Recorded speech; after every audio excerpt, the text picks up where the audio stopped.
Today's harrowing tale is ripped from the tattered headlines of history, focused on one man who reached millions. One man who held out a beacon of hope to Americans suffering from pain, cancer, and chronic illness.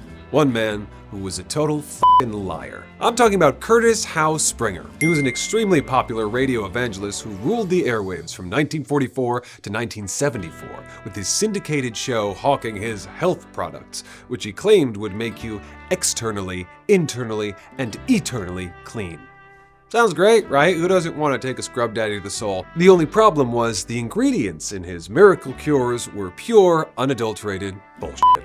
Hey, sounds just like Herbalife. Today, we'll dig into Springer's story by following a twisted path that leads from the seas of ancient China, snakes its way through the Old West, and goes into a tortoise's burrow.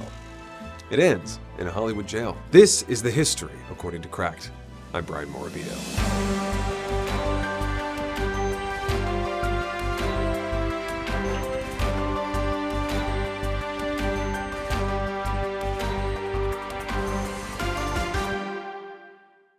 The United States of America, or the States, as your cousin who spent one semester in Italy calls them, has a long, rich history of fake doctors peddling fake cures that continues to this day, in fact.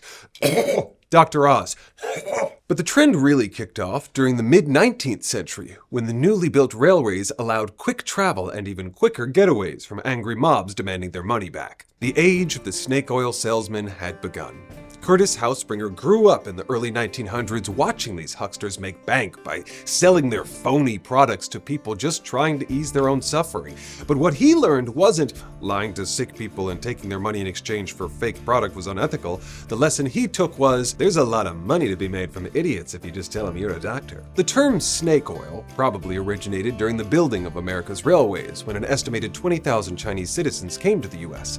They brought with them medicines from one of humanity's oldest medical traditions. One of these medicines was the oil from the Arabu sea snake, which contains high levels of iposapantenoic acid. Hey kiddos, why don't we give Uncle Brian a break and we'll just call it EPA. So, EPA lowers the risk of heart disease, reduces inflammation, positively affects coronary heart disease, and is important for fetal development. That means it's good for making babies, folks. That means it's good for squishing your... Anyway. Obviously, for Western settlers who had never heard of this miracle medicine before, demand was high.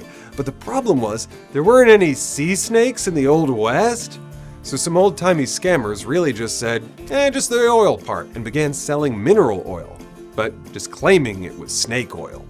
Oil containing EPA has been used for thousands of years, and its benefits have been backed by peer-reviewed sound scientific research. Peer-reviewed scientific research. Oh, you know, what was that? What do you call that? Just the truth.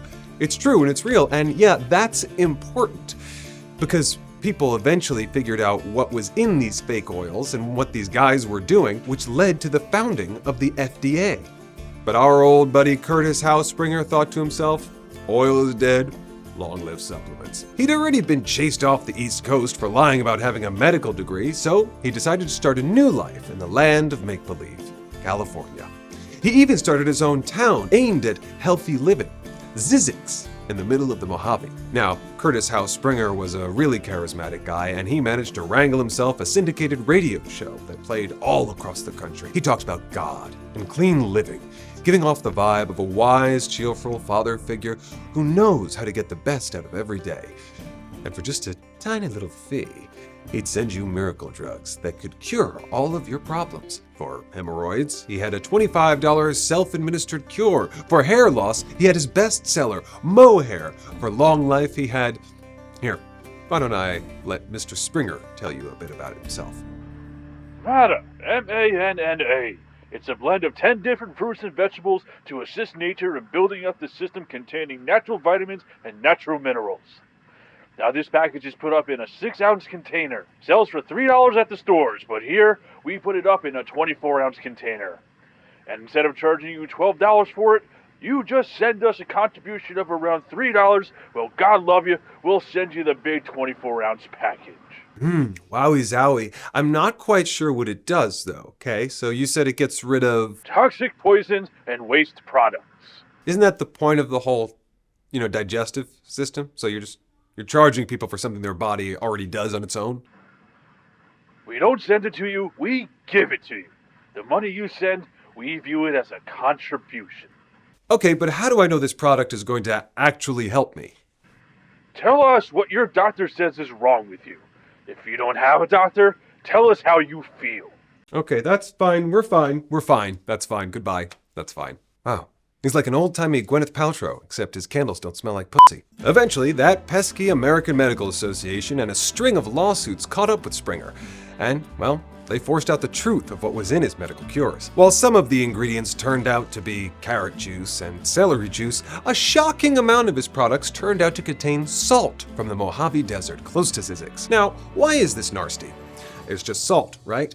Wrongo. The Mojave Desert is the hottest place on Earth's surface, and the animals who live there spend most of their time underground, like the California desert tortoise, which will spend about 95% of its life living under the sand. The very same sand Springer sifted through to make his fake medical cures with.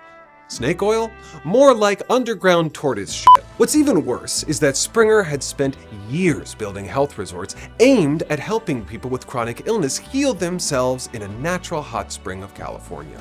The only problem was, the resort didn't have any hot springs. He had just been heating pools of water he constructed to look like the real thing. And when the resort got shut down in 1974, Springer went to jail. Turns out, lying to cancer patients is generally frowned upon, as is lying about owning property, which Springer also did. Turns out, he didn't have the deed the land Zizix was built on at all. Lies upon lies, my guy. There's really two lessons we can take from all this. One, please don't steal from sick people. And two, this kind of unscientific hucksterism still happens today. I'm looking at you, TikTok marketplace. So next time you go click buy on some new supplement or start that expensive cleanse, just, remember the tortoise. Do a little bit of your own research. I'm Brian Morabito. Thank you for watching History According to Cracked. I'll see you next time.